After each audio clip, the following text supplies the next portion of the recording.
Hello, everyone, and welcome to Conversation with Master. Today we have a special guest. Nir, welcome. I'm happy you are here. Thank you, Marius, for inviting me. It's a pleasure. Please introduce yourself in the way that feels most authentic to you. Most authentic. Okay. So my name is Marius SUP.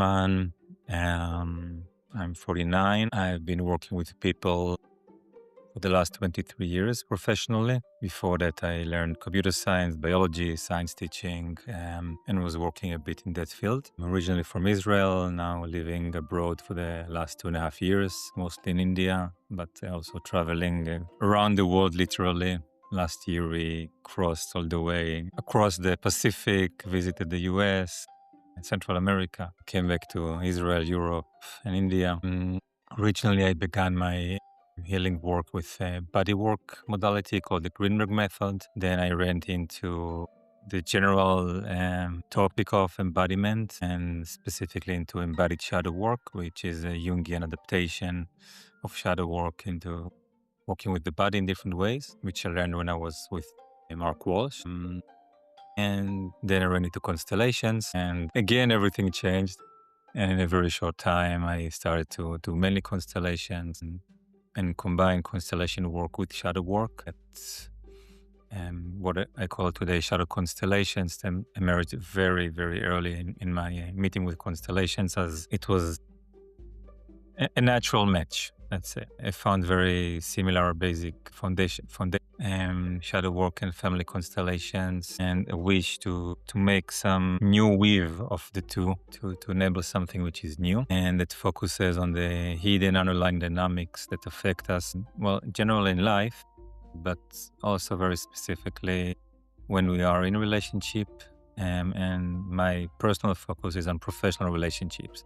So almost all of my trainings are aimed at professional therapists, facilitators, healers, coaches, teachers, etc., who wish to understand what makes things go wrong in our professional relationships. Why do we miss someone and not noticing what they need, giving them something else? Why do we find ourselves uncaring or overcaring and trying to save people? Why do we find ourselves sometimes attracted where we shouldn't be, or tired or dissociated? How our own personal relationship with our own self parts and with what is in our shadow, what we deny and repress, how does it pretty directly affect the ability of our clients to be present, to bring certain topics, to feel safe? So this is my main thing, professionally speaking. This is what I've been teaching for the last 9 years. Amazing. So, even when people work on themselves for years, do they still project into others?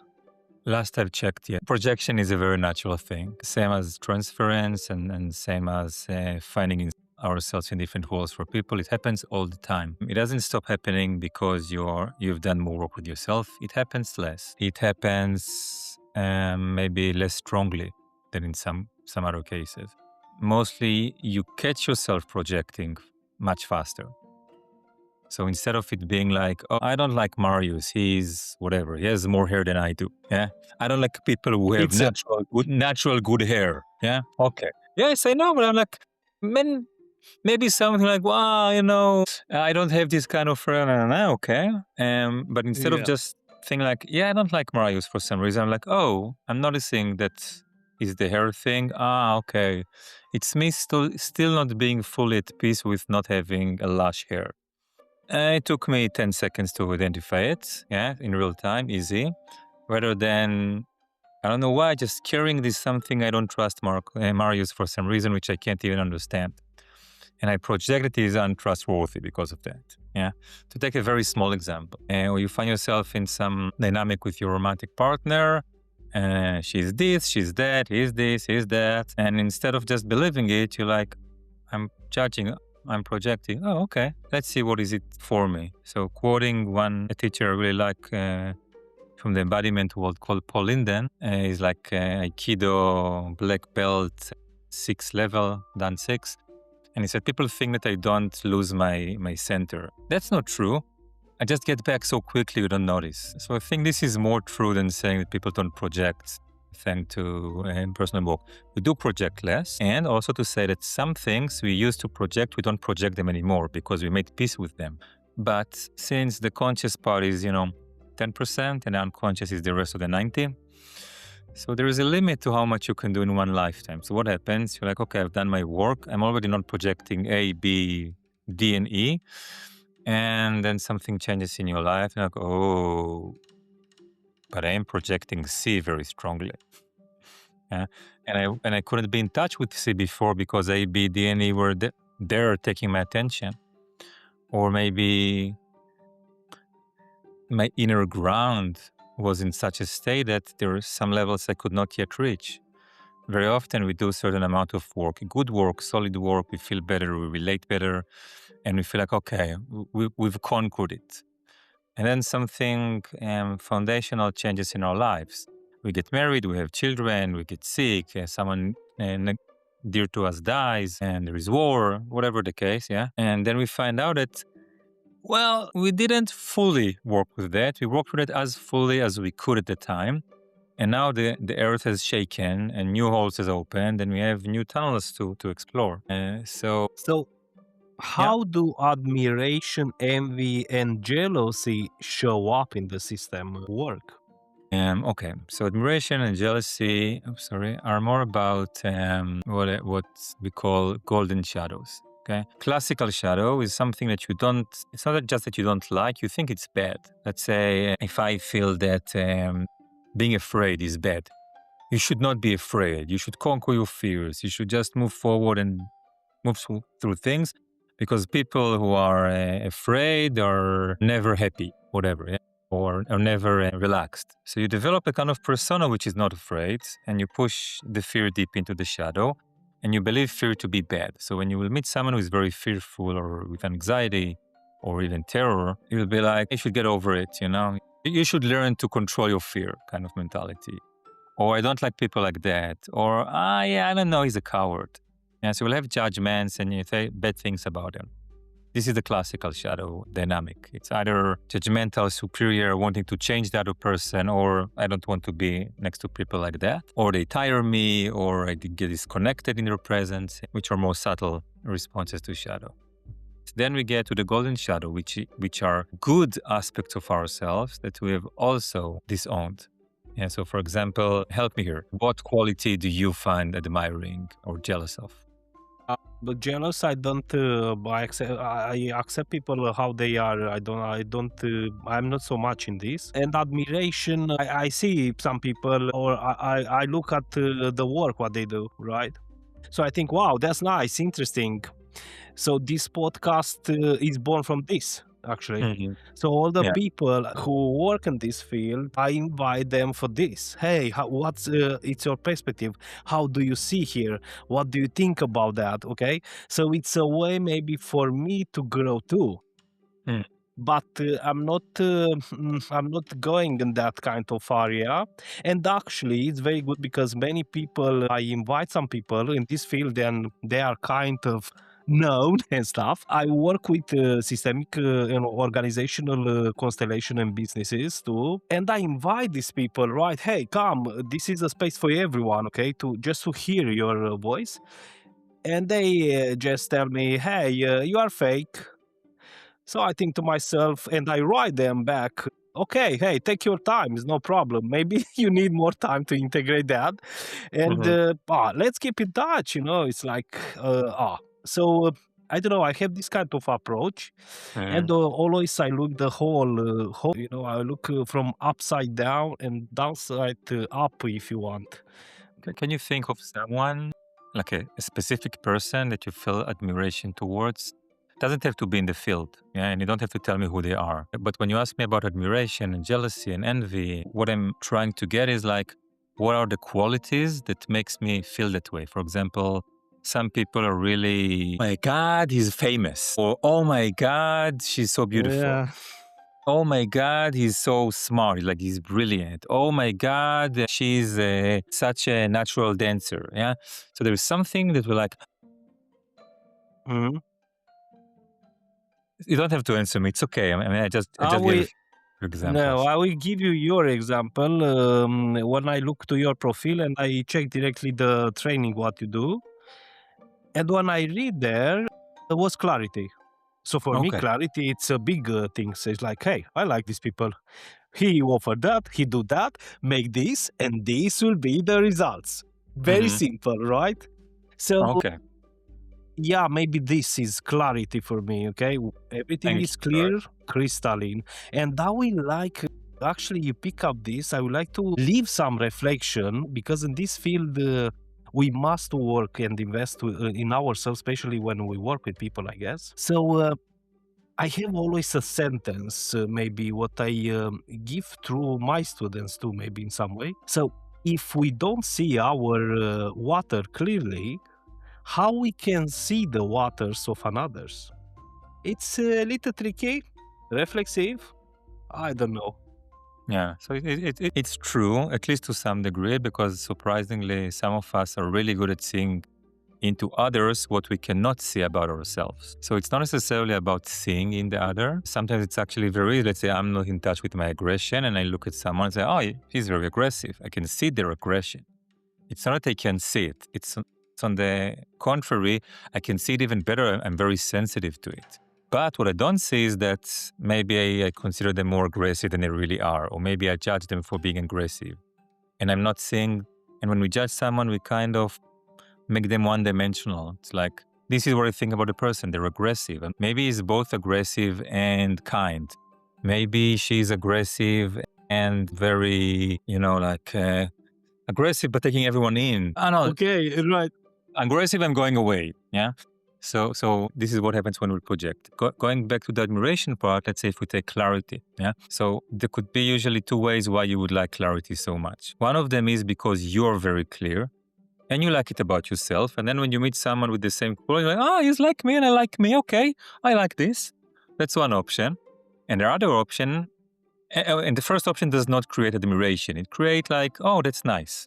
Yeah, I like it. When we talk about admiration or jealousy or envy, what we'll usually see is like, I'm not that clear, and I'm looking at that person who for me feels like extremely clear, crystal clear, as you said, and I'm like, I have the wow effect. Like, wow, that's amazing. I don't have it in me. I can't do it that way. And then something in us feels like it's a missing piece. If I could just, get closer to the person and kind of connect and maybe mix a little bit. So together we could be whole. It's a very deep mechanism. This is actually what is happening when people fall in love. We fall in love with people who are on some levels our opposites. They have our shadow and we have their shadow pretty strongly. And this is a part of the attraction. Right. And then after a while, we go beyond attraction, like, but why are you like this? Well, it chose me like that. What do you mean? Yeah, exactly. So you speak too about sexuality in your training. My opinion, it's a very good training what you offer for what I read there, and it's wow, fantastic. I'm not looking to person always. When I invite them here in this space, I'm not look which kind of schools they have and stuff like that. I'm connected with them because I have this gift, if you want to say, to read between the lines. So from the words what I write 6 books about this field and all this. One Wow. actually it's one actually it's a novel, but it's not about that I want to speak about. So I read between the lines, and I'm more deep in that. I look what you offer, apropos clarity and stuff like that. Because many people they have universities, master, PhD, you name it, you call it, okay. But I'm not looking at that. I'm not so interested in that actually. So wow, very nice. 1 point for you. Good Thank you. training. Much appreciated. So you speak too about sexuality in constellations. So how do Yes. you work with shadow sexuality in constellations? Hmm. That's a good question. Well, I usually begin the lesson about shadows of sexuality saying, let's begin with taking a representation for support. We'll probably need it because everyone here was affected by, in one way or another, by sexuality which was not fully consensual. if not us, then our ancestors. So I begin with that. And the second thing I say is that it could be a 2-3 years training. We have only one lesson for it at the moment. So I'm lowering expectations. Let's begin with that. And it's a big field, so I can say many things about it. If I'm trying to look at them really most important points, I'm focusing on a few major things. One is that there are many subtle cues that we're in the field of sexual trauma and that as constellators we can learn about to help us understand not only that we are in that field, but some more specific aspects about what is happening right now. Some of them are more common knowledge, some of them I never learned from anyone else, but I developed myself, probably not the first one to do that. So I teach how to what to pay attention to know that you're there and what you can glean from it. That's one aspect of what I teach there. A second aspect is more about understanding that the shadow is also involved in sexual attraction, as I mentioned before. Also between clients and facilitators and students and teachers. So I explain this more deeply from a systemic perspective. For example, most people, when they feel attracted or have some special interest with someone, they believe that this is what they feel. Like what they feel is just, this is it. Like, I like this person, I'm attracted to that person. Maybe I shouldn't do anything about it because I'm the teacher and they're the student, let's say. But my attraction is real. It's because this person is really good looking in my eyes. But the truth of it is, in my understanding and experience, is that, let's say, almost always, when you feel attracted to someone who is your client or your student, and assuming that it's not in the contract to have any sexual relations during that studying. So I don't know about some tantra spaces. It's not my field, more complex. But in the rest of the spaces, it's pretty clear that we're not supposed to do much because of power dynamics and transferences and all the rest. But what people don't understand is that even the fact that in this role of a facilitator or a therapist or a teacher, you feel this attraction, you feel this he or she are so amazing, beautiful, whatever, is already a sign that someone already looked at them that way. So someone in a position of power, of authority, already looked at them in that way, and you're at the moment being captured by that role of someone with a position of power looking sexually or sexualizing someone who is smaller than them. When I say small, I mean in the constellation sense, not about age necessarily. And once you understand that, you start to look at everything very differently. And sometimes it's not even the client themselves, it's something in their field. So for example, you could sit and hold a group session and someone comes and you look at them and you're like, wow, this person is stunningly beautiful. And that person is really very beautiful. But you have this, like, your gaze wants to stay on them. Yeah. And you look at the different, the other representatives, and you know, you're a professional, so you move between them. But every once in a while you get to that representative and you're like, wow, he or she are, okay, I need to move on. Yeah. And if you're unfamiliar with this, then you just think, well, they're just that. Yeah. When you're more familiar with it, you start to say, okay, something is going on. There is some, I'm not in my center anymore. Something happened. I want to find a way to get that and acknowledge that and bring it back to the group rather than leave it as something inside of myself. But I don't know how. It's not gonna sound very well if I just say, I'm looking at this representative and I find them really beautiful. Let's look at it together. Yeah.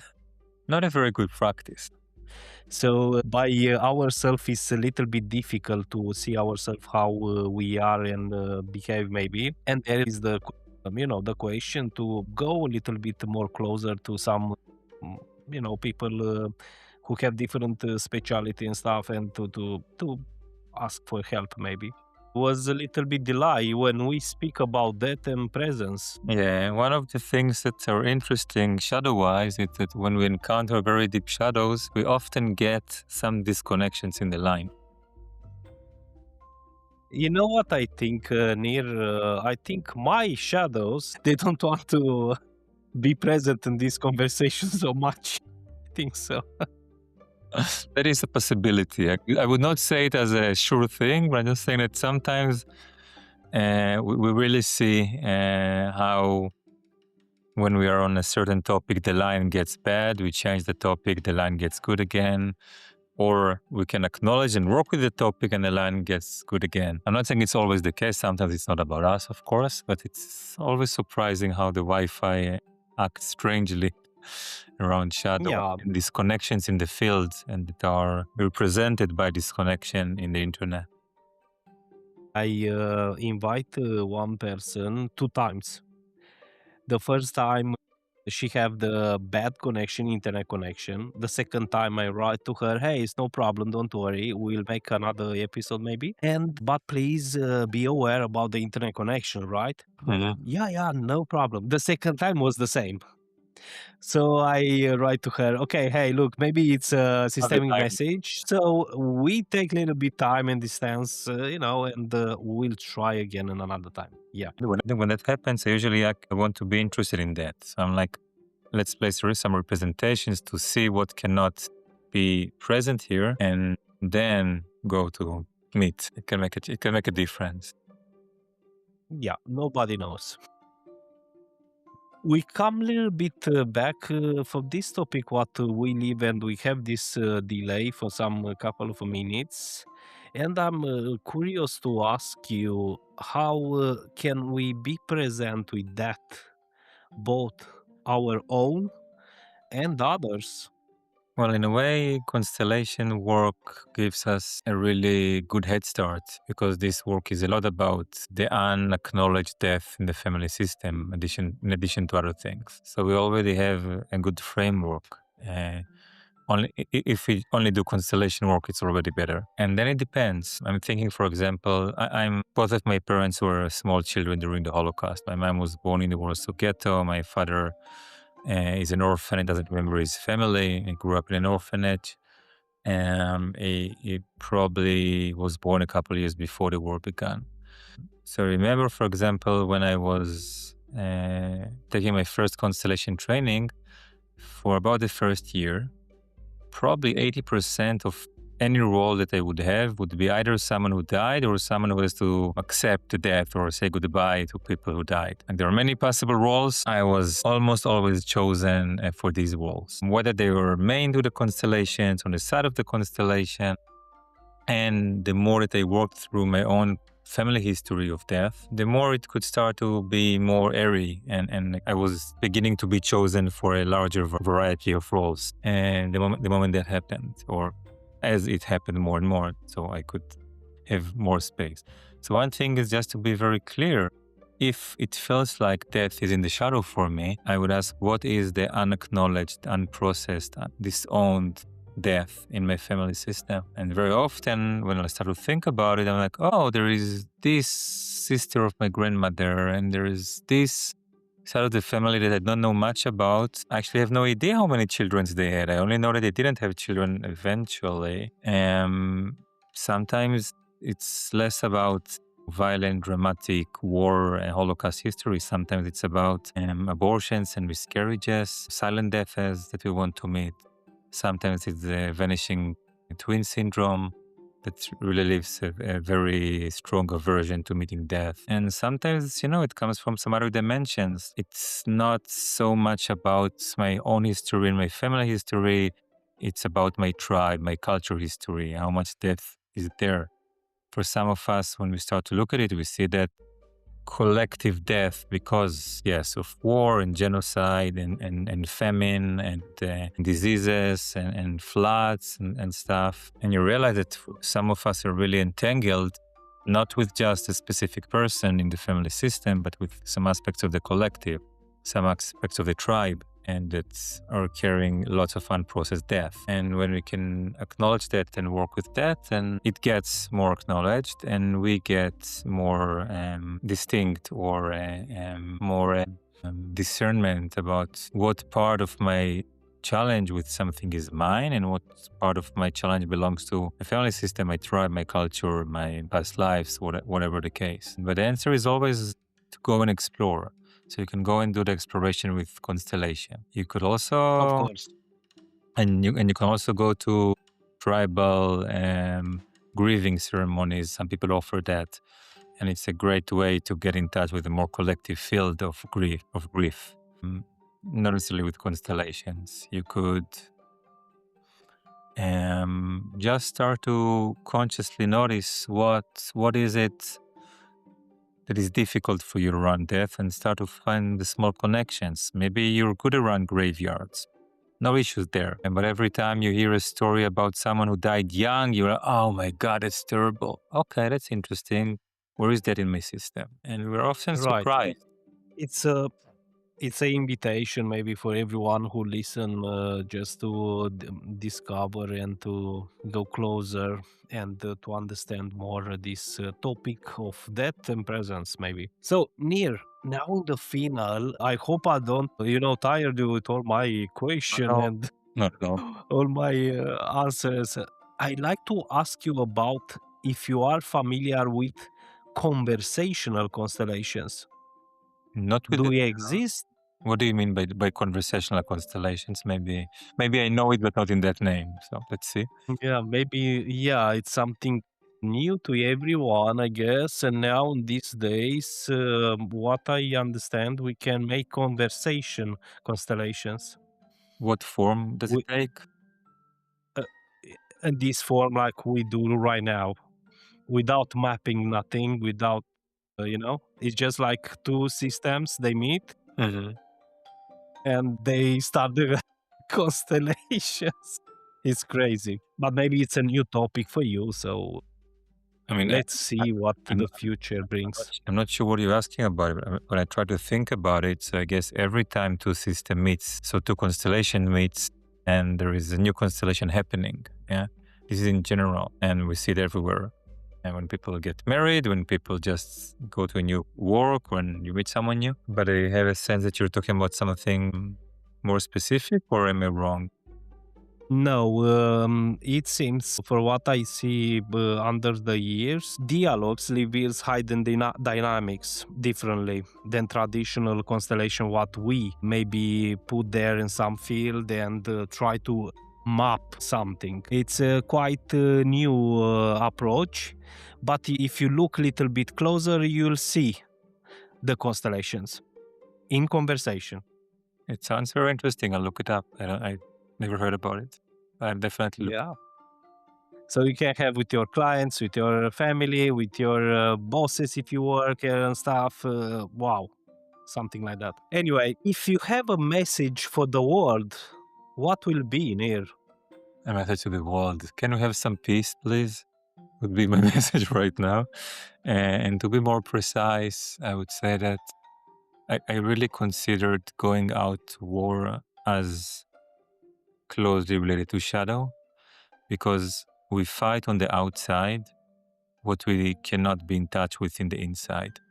So the more that we help ourselves and other people, the more that we help humanity to heal the kind of soul level tears that we have because of trauma and history and everything, entanglements, the more that we can hold space with a sense of compassion and maturity for ourselves and for each other, we are creating inner peace. And we are promoting also peace outside, because the more that you're healed, or the more that you are integrated with your shadow, the less interested you are in fighting outside. It doesn't make sense anymore. So my message for the world is, please do your own shadow work and support others in doing theirs as much as you can. And I'm here to help to learn how to do it in some pretty, I believe, good ways. But even if you don't hear anything about me ever again, just notice that whenever you want to judge, to fight, to change the other, you're usually are better off looking at something in yourself, in your own tribe, in your own family, first, and then you can approach changing the other with compassion, and in a way that the other will be able to see that you care about them too, and you don't want to change them just because they're uncomfortably reminding you of what you cannot stand in yourself. Munir, we have very constructive conversation. I must to tell you that, Thank you. Thank you very much. and productive at the same time, right? Yes, pleasure. Thank you very much again for your time, and I hope I see you soon around the globe, or maybe in some different country for workshops. What you offer, of course. I have someone who just told me that she would like to bring me to Sweden. We didn't discuss the details yet, but maybe we'll see. Yeah. That's fantastic. My name is Marius, and thank you for listening.